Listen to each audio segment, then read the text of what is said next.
Hey you guys, this is Jessica and Noam here for another episode of What's That Sound? Today we are looking at how to get the drum sound of You Got Me by The Roots.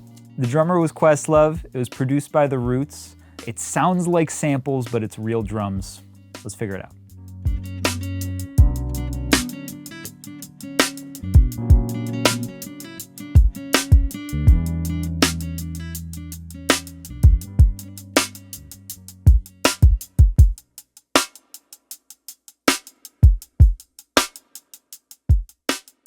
For our kick drum today, we actually used a 16-inch Ludwig floor tom stuffed with acoustic foam and used a felt beater.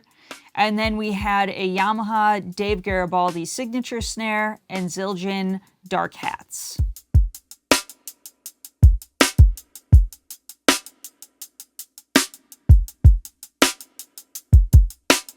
Figuring out the roots, this is an interesting drum sound. It kind of sounds like hip-hop samples. Even though it is live drums, there's something about the character that makes it kind of feel sampled. A decent amount of that is some of the separation that they have between the different instruments. So mic placement here is really, really important, making sure that we're not getting too much bleed between the hi-hat and the snare drum, making sure that we're not getting too much bleed of the snare drum to the kick drum. All that stuff needs to be very, very separate, because when you're sampling hip-hop stuff, there's no relationship between the kick and the snare. It's all separate stuff. The other thing is the lengths of these drums are really, really important. We had to figure out ways to control the length because it's really, really specific how long this kick drum is and how long this snare drum is. On the snare drum end, we used a lot of physical stuff to control that, figuring out the exact right tuning, figuring out the exact amount of gel that we want to put on that stuff. All of it is going to affect the length really drastically.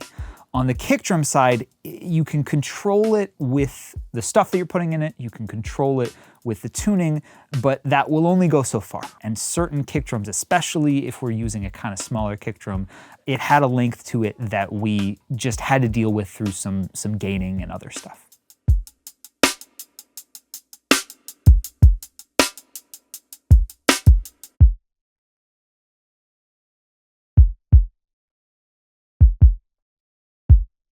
So for the kick drum, we had two microphones.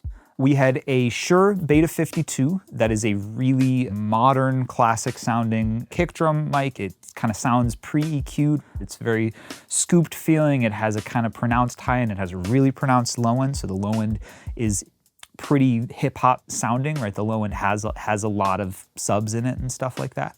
And then we paired that with a Yamaha sub kick. Now, this is basically a trick that people used to do a lot in the 80s and 90s, which was they would take a Yamaha NS10 and they would wire it in reverse so that it could be used as a microphone instead of a speaker. Speakers and microphones are very, very similar. The actual circuit inside of a microphone is often very, very similar to that of a speaker. And the difference is often some of the more nuanced stuff, right? How large the capsule is and other things like that. Essentially, you can use a Yamaha speaker as a microphone, and it picks up so much subwoofer information because the diaphragm is way, way bigger than it would be on a normal microphone. And so the sub information is just massive on this microphone. Yamaha has created their version of that, which is a Yamaha sub kick, and these two mics together worked really well in capturing the amount of low end that we wanted to have. Even though we wanted this to feel really subby and really, low-endy, that low end is going to completely disappear on any small speaker unless it has some kind of harmonic distortion and some kind of mid-range going on. So as we were kind of EQing this, we were actually taking away a decent amount of sub. There's so much sub in these microphones that we ended up with more than we need. But we can use that sub to generate higher harmonics, and then we can take that sub away. So if you take this signal and before you EQ it at all, you run it through some sort of distortion, right? In my case, I was using the Waves NLS. This is an emulation of a console distortion, right? Of a Neve console. And I'm basically just running it through that to get a little bit of harmonic distortion, a little bit of the upper harmonics, creating just mid-range information. And it's all based off of that sub information that I have, which is too much already. And then once I've caused that distortion, I can put an EQ after it and I can tame some of that sub stuff so the sub is not so extreme. And the result is it kind of feels like there's superhuman sub stuff going on. It feels like the sub is way more present than it possibly could be in a normal mix, because you can't fit that much low end into a normal mix. If you've got the mid-range distortion to couple with it, it feels like you're fitting a lot more low end than you actually are.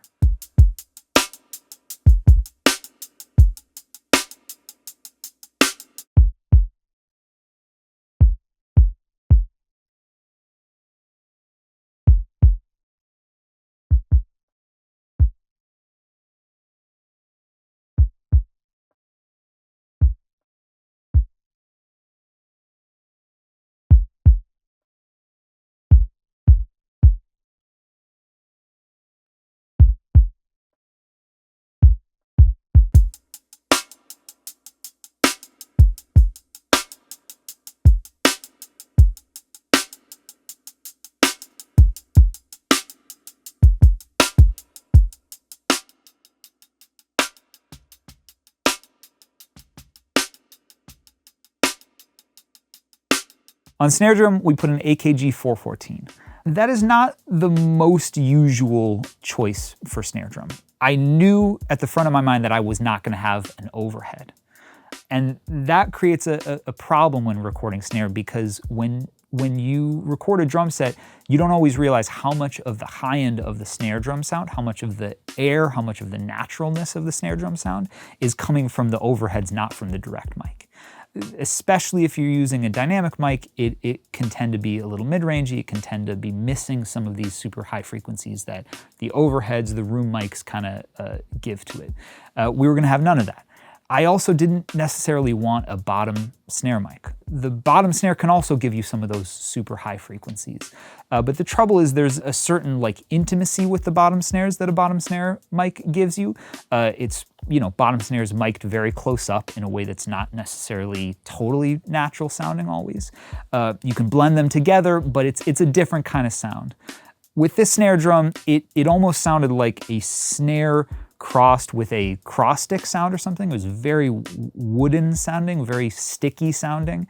And because of that, I knew that I didn't want that bottom snare sound. The result was we chose an AKG 414. This is a really just well-rounded snare drum sound on its own. It's a more complete snare drum sound than a 57.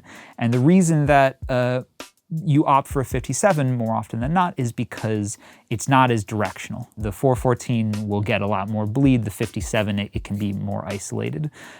In this case, we were willing to sacrifice a little bit of that. We also knew that the hi-hats would be getting played really quietly, and that because there was no tom, we could kind of move the placement over to try to minimize some of that bleed. But the benefits were we got a really well-rounded, full snare drum sound off of a single mic.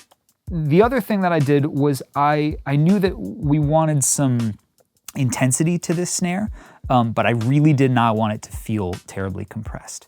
And so in order to do that, I took the snare and I multed it at the patch bay into two separate signals. And one of them I just recorded straight, and one of them I EQ'd slightly differently. I added a little bit more high end, a little bit more mid-range to it, and I ran that through a distressor at a 4:1 ratio. And I compressed it a pretty decent amount. It was compressing, nearly 8 dB, 10 dB at some points. So it really, really flattens out the signal. And then I took that and I ran it through a really extreme noise gate. The result is it kind of gives this extra emphasis on the snares itself. We're not completely gating out the snare, right? We're gating it a little bit, right? As in we have a gate that is in parallel. So it means that in between the snares, there is still some hi-hat bleed, right?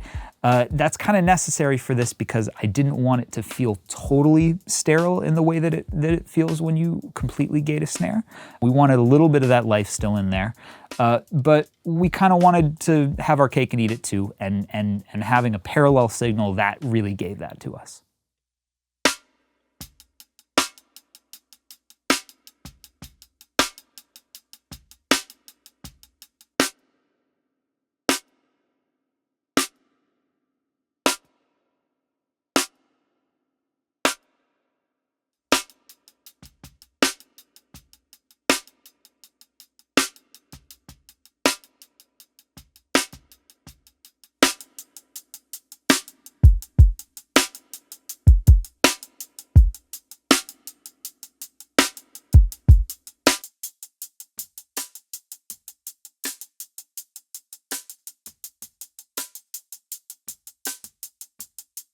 For the hi-hat, I knew that this was going to be a really bright hi-hat. This was kind of almost reminiscent of like 808 hi-hats, trap music hi-hats, right? Where it's really, really very narrow banded, very, very small, does not have a lot of body to it, but has a pretty extreme amount of high end.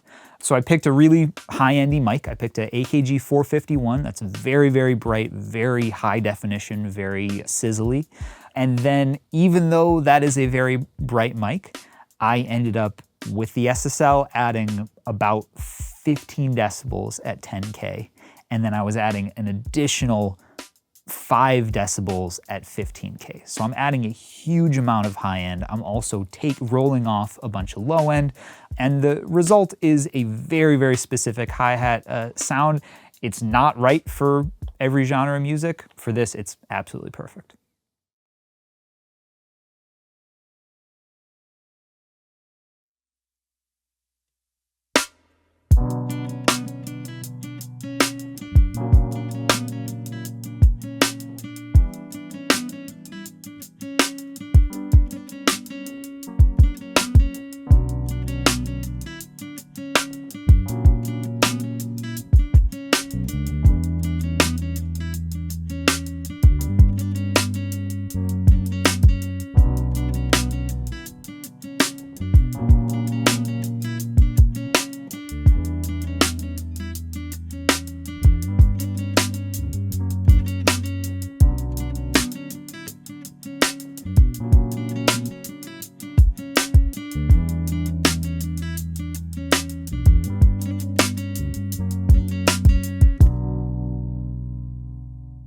That was You Got Me by The Roots.